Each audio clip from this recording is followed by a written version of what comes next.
Nós vamos conversar hoje sobre a minha trajetória, tanto na área das artes e da cultura aqui em Franca, a partir dessa dualidade que eu sempre vivi entre a arquitetura e a literatura. E vou mostrar um pouco, através dos meus livros, das minhas publicações, um pouco dessa produção e dessa inserção desse trabalho na vida cultural de Franca. Eu nasci aqui mesmo, em 1952, ali no Largo do Cemitério, uma casa que meus pais alugavam ali, de uma família de classe média baixa, né? Meu pai era bancário, minha mãe cuidava das crianças, ficava em casa, mas os dois sempre tiveram muita preocupação que a gente tivesse acesso à educação e à leitura. Eles sempre gostaram de ler muito. Minha mãe só fez o curso primário, mas lia muito. Meu pai assinava jornais, a vida toda ele assinou jornais tanto de São Paulo quanto de Franca. E então a leitura sempre esteve presente na nossa casa. Tínhamos lá aquelas coleções tradicionais, trópicos, o Tesouro da Juventude, e que a gente lia de cabo a rabo, né? As seleções do Reader's Digest, que tinha livros condensados, né? Então eu sempre tive acesso. Então eu sempre estudei em escola pública, né? Fiz o primário no Coronel Francisco Martins, depois o curso ginasial e o colegial no IATC, e sempre com essa dupla preocupação. Eu gostava muito de ler e de escrever, mas também de desenhar. Desde o primário eu já desenhava nos cadernos, a professora pedia para eu desenhar na lousa, então eu sempre tive essa atuação nos dois campos, da literatura, né, e do desenho, né, como forma de expressão. No IATC, inclusive, eu participei da criação de um pequeno jornal, chamava-se O Vetor, né, durante o colegial.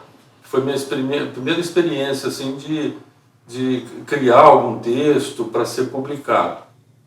Mas era algo assim, do colégio ali, nada muito criativo, né? A partir de 1970, logo que eu terminei o colegial, eu fui fazer a Faculdade de Arquitetura e Urbanismo, Brás Cubas, em Mogi das Cruzes. Eu fiz o vestibular, entrei a partir de 1970, e justamente o mesmo ano que eu comecei a namorar a Thalie, que também gostava de desenhar. Então nós dois sempre preocupados com isso, em fazer desenhos, em retratar a natureza, os prédios, né? E ao viver em Mogi das Cruzes, que era uma cidade, era uma cidade maior do que Franca, mas também com poucas opções culturais. Então eu me dediquei muito ao estudo mesmo e, portanto, à leitura. E eu fiquei 2 anos em Mogi, depois me mudei para São Paulo e continuava estudando em Mogi. Eu fui para São Paulo para fazer o estágio, né, para tentar trabalhar em algum escritório. Eu acabei trabalhando na Prefeitura de São Paulo como estagiário, em escritórios de arquitetura, e viajava todo dia para Mogi. E é uma viagem de trem pelo subúrbio, que a gente passa por toda a zona leste de São Paulo. E é uma viagem longa, de mais de 1 hora de duração. Então eu aproveitava para ler, né? Então eu tinha muita leitura durante esse tempo de faculdade, que me abriu os olhos para a literatura também, né? É claro que eu lia muitos livros de arquitetura, eu tinha muita amizade com o Luiz Antônio Martinez Correia, que é o irmão do Zé Celso Martinez, do Teatro Oficina, e ele também tinha um irmão arquiteto, o outro João Batista, e ele pegava os livros do João Batista e levava para a gente ler durante a viagem. Então aquilo foi me encantando, assim, tanto a questão da arquitetura e também de saber escrever sobre aquilo. Então eu passei a escrever poemas, escrevi algumas letras de música, tentei entrar nos festivais aqui de Franca e, claro, foi um fracasso total, nunca conseguimos nem ser aprovados para apresentar a música, né? Mas aquilo foi me dando vontade, né, de escrever. E também a vida cultural em São Paulo era muito rica, né? Muitos shows, eu ia a shows de música, acompanhava muito a vida cultural, e nessas viagens de trem a gente foi tendo também acesso àquela imprensa chamada imprensa nanica, né? Os jornais de oposição à ditadura militar, que a gente vivia num período bem repressivo, né? O governo Médici, um dos governos mais sanguinários, né, da ditadura militar brasileira. E durante esse tempo eu fui me enfronhando com essa literatura, né, que era inovadora para a gente, né? Tinha cartoons, tinha o Enfio, o Jaguar, Ziraldo, né, todos esses cartunistas que eram oposição ao governo participavam desses jornais. Eu lia o Crises, né, que era uma publicação feita na Argentina pelo Eduardo Galeano. Então essas leituras foram me formando, né, ao mesmo tempo que eu fazia a faculdade. Eu era aluno do Cláudio Tosi, do Maurício Nogueira Lima, que são arquitetos, mas também grandes pintores, né, que introduziram, de uma certa maneira, incorporaram a sua linguagem a pop art, né, uma arte mais voltada para essa a cultura de massas, né? Então aquilo me influenciou muito também. Eu comecei a fazer algumas pinturas, né, nessa época, e também comecei a fazer quadrinhos. Em 74 eu terminei o curso de arquitetura e eu não me adaptei a São Paulo. Eu adoro São Paulo para passear, né? Eu não queria viver lá, né? Então eu voltei para Franca. Nesse mesmo tempo, nesse mesmo ano, a Thalie foi para São Paulo fazer o curso de Belas Artes, então nós ficamos sempre namorando à distância. Então os dois tinham sempre muito tempo, né, para produzir. E aí eu fui me ligando à questão de escrever. Em 74 mesmo, logo que eu voltei, eu procurei o jornal Diário da Franca, conheci o Luiz Carlos Facuri, que era o proprietário do jornal, o editor-chefe, e comecei a escrever alguns textos sobre as questões de planejamento urbano de Franca. E também histórias em quadrinhos. Eu publiquei várias histórias em quadrinhos no Diário da Franca, quadrinhos autorais, né? Os quadrinhos bem herméticos, assim, que imagino que eram algo absolutamente inusitado, né, para aquela época. E com essa ideia de começar a escrever sobre planejamento no jornal, eu também comecei a fazer alguma coisa de ficção. Comecei a escrever alguns pequenos contos curtos, e em 1976 eu criei coragem e enviei a revista Escrita, que era editada pelo jornalista Vladir Nader, e num dos primeiros números dessa revista ele publicou um dos meus contos. Então aquilo me deixou muito surpreso e imaginei, bom, eu posso escrever então ficção, né? Eu tenho condições, se um jornalista do porte do Vladir me aceitou numa revista, eu posso escrever.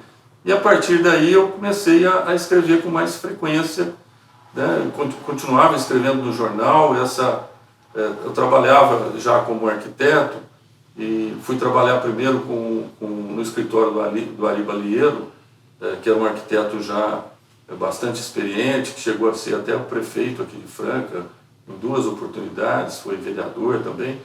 E o Ari o escritório do Ari me permitiu desenvolver alguns projetos de grande porte já, mesmo quase que recém-formado, né?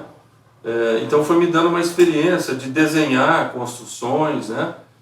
De projetar o futuro da cidade também através daquelas discussões sobre o plano diretor de Franca que estava sendo implantado pela primeira vez. Então eu me engajei nesse movimento, né? E fui também me aproximando de outros artistas aqui da cidade, né?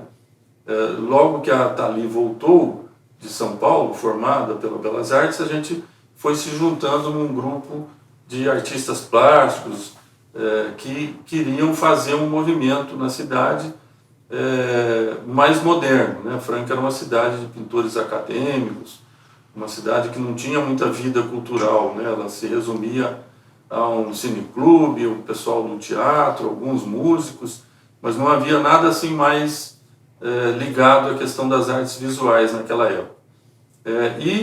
Nem da literatura. Aí nesse período eu fui trabalhar na prefeitura e a prefeitura tinha uma gráfica através da Fundação Cultural Mário de Andrade que prestava serviços, né? Nessa época eu tive um conto aceito nesse livro chamado Assim Escrevem os Paulistas. Era uma antologia feita por uma editora chamada Alfa Ômega, em que ela publicava novos autores.